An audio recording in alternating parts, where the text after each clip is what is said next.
नमस्कार, मैं हूं विवेक शर्मा। पंजाब केसरी हरियाणा दिख रहे हैं आप। आज हमारी खास चर्चा में अहम विषय रहेगा हरियाणा में जो बाढ़ आई है उस पर आखिरकार समीक्षा बैठक में क्या कुछ आंकड़े निकल कर आए हैं। मुख्यमंत्री ने समीक्षा बैठक की है और साथ ही इसमें जिलों का भी पूरा ब्यौरा आ गया है कि किस तरीके का नुकसान हुआ और सरकार की ओर से क्या कुछ कदम इस पर उठाए जा सकते हैं।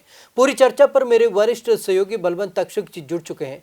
तक्षक जी, आपसे जानना चाहूंगा, आज मुख्यमंत्री ने बाढ़ पर समीक्षा बैठक की है, क्या कुछ आंकड़े इसमें निकल कर सामने आए हैं और क्या कुछ सरकार कह रही है कि बाढ़ प्रभावितों की हम किस तरीके से मदद करेंगे? जी विवेक, देखिए, आपको मालूम है कि हरियाणा बाढ़ की स्थिति से कई दिन तक जूझता रहा है। जी राज्य के 12 जिले बाढ़ की चपेट में आ गए थे जी और मेरे पास जो आंकड़े हैं उन जिलों में यमुनानगर, अंबाला, कुरुक्षेत्र, कैथल, करनाल, पानीपत, सोनीपत, सिरसा, फतेहाबाद और फरीदाबाद जिले बाढ़ की चपेट में आए थे। जी करोड़ों रुपए का नुकसान हुआ है, जान माल का नुकसान हुआ है, फसलों को नुकसान हुआ है, पशुधन को नुकसान हुआ है, सड़कें, पुल, ट्रांसफार्मर, बिजली, इन सभी को नुकसान हुआ है। और मुख्यमंत्री ने समीक्षा बैठक के बाद इस बारे में जानकारी दी थी कि 12 जिले बाढ़ से प्रभावित हैं और राज्य सरकार प्रभावितों को मुआवजा देने की तैयारी कर रही है। और डिप्टी कमिश्नर से कहा गया है कि वो अपने अपने क्षेत्रों में एक रिपोर्ट तैयार करें और उनको वित्तीय शक्तियाँ भी दी गई हैं ताकि वो मुआवजे का जल्द से जल्द भुगतान किया जा सके प्रभावितों को। जी जी तक्षक जी, यहाँ पर जानना चाहूँगा, सरकार की ओर से कैजुअल्टी के क्या कुछ आंकड़े आए हैं कि इस बाढ़ में कितने लोगों की मौत हुई और किस तरीके का नुकसान यहाँ पर खास तौर पर देखा गया है? मुख्यमंत्री मनोहर लाल खट्टर ने आज जो जानकारी दी है विवेक, जी उनके मुताबिक 35 लोगों की हरियाणा में बाढ़ की वजह से मौत हुई है। 2 लोग अभी भी लापता हैं। उन्होंने ये भी बताया कि 6,477 लोगों को बचा लिया गया और बाढ़ प्रभावितों के लिए 41 राहत शिविर भी लगाए गए। तक्षक जी, यहाँ पर जानना चाहूँगा सीधे तौर पर, जी। क्योंकि सीधा जो नुकसान बाढ़ से हुआ है वो किसानी इलाकों का भी अक्सर नुकसान होता है, क्योंकि नदियाँ अक्सर हिट करती हैं जी। जो उपजाऊ भूमि है। हरियाणा में किस तरीके का नुकसान यहाँ पर किसानों के लिए आंकलन आया है और किस तरीके से सरकार यहाँ पर किसानों की मदद करने के लिए क्या कुछ कह रही है? जी विवेक, मेरे पास तो जो आंकड़े हैं जी उसमें जो क्षेत्र में बुआई नहीं हो सकी, जी सरकार उनकी एक रिपोर्ट लेके और बाढ़ की वजह से जहाँ बुआई नहीं हो सकी उन किसानों को भी सरकार मुआवजा देने पर विचार कर रही है। जी 18 ऐसी फसलें थी जिनको बाढ़ की वजह से नुकसान हुआ है।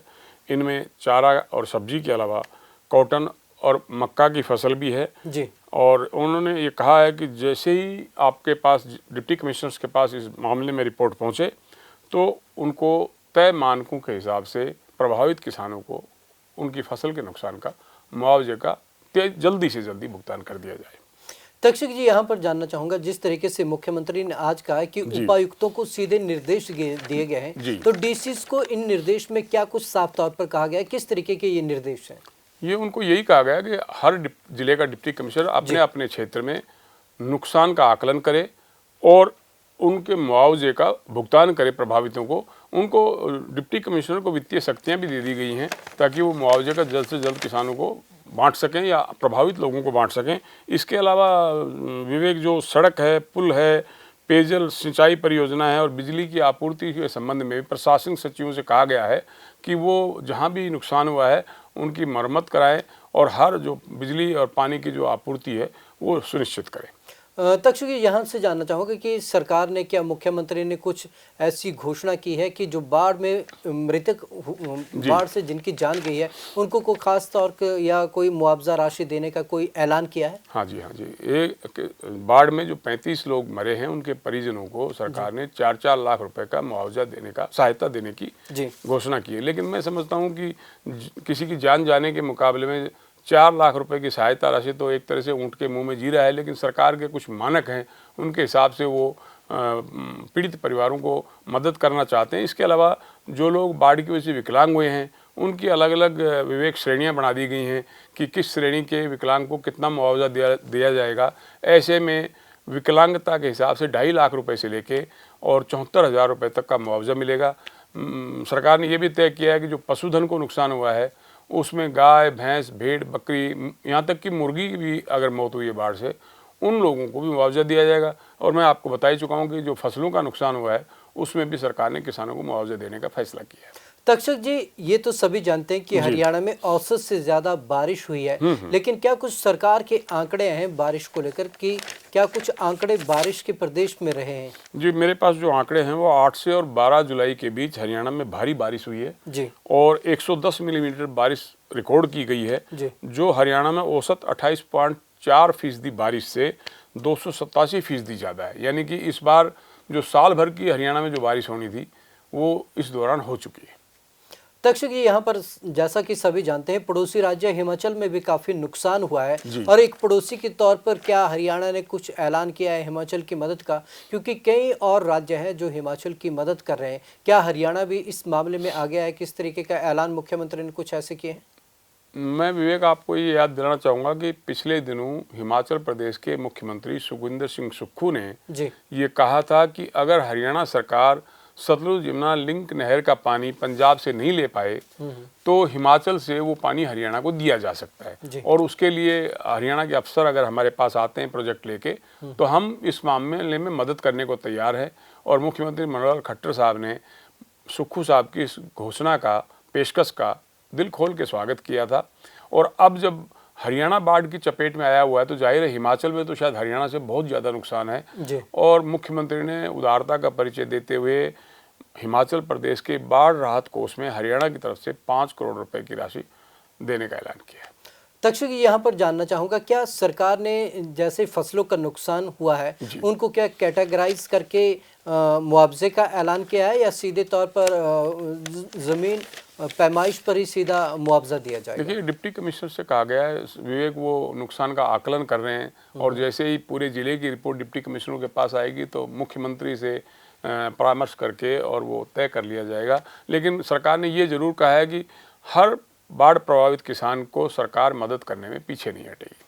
तक्षक जी, जिस तरीके से आज समीक्षा बैठक हुई, क्या इसमें ये भी निकल कर सामने आया, कुछ ऐसे आंकड़े भी आए हैं क्या कि कितने घरों को पूरे हरियाणा में नुकसान हुआ और इसको लेकर सरकार की क्या रणनीति है? जी देखिए, मेरे पास जो आंकड़े हैं विवेक, उसमें मुख्यमंत्री ने बताया है कि 125 घर जी, बाढ़ की वजह से हरियाणा में पूरी तरह से नष्ट हो गए हैं जी, 615 घरों को आंशिक रूप से नुकसान पहुंचा है जी, बाढ़ से 578 गांव बुरी तरह से प्रभावित हुए जी। हैं। इसी तरह शहरों में 33 वार्ड बाढ़ की वजह से प्रभावित हुए जहां नुकसान हुआ है।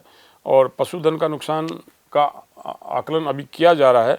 बिजली के खंभे गिरे हैं, सड़कें टूटी हैं, पुल टूटे हैं, ट्रांसफार्मर खराब हुए हैं, उनका भी एक आकलन किया जा रहा है और अफसरों को निर्देश दे दिए गए कि जितनी जल्दी हो सब व्यवस्था कर दी जानी चाहिए।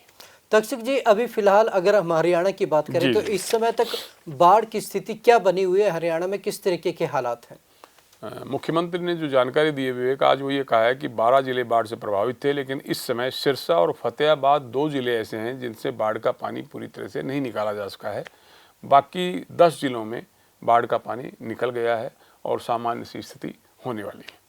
तक्षक जी, क्या मुख्यमंत्री ने कुछ ऐसे भी आंकड़े रखे हैं कि कितना टोटल कितना लॉस पूरे बाढ़ में हरियाणा को हुआ है? उन्होंने टोटल तो नहीं बताया विवेक, उन्होंने ये बताया कि सड़कों के लिए हमको 230 करोड़ रुपए खर्च करने पड़ेंगे, पानी के लिए, बिजली के लिए, उन्होंने सब अलग अलग आंकड़े बताए। लेकिन मैं समझता हूँ कि जब तक ये पूरी रिपोर्ट उनके पास आएगी तो ये राशि जो है मैं समझता हूँ कि अरबों तक पहुँच जाएगी। जी जी।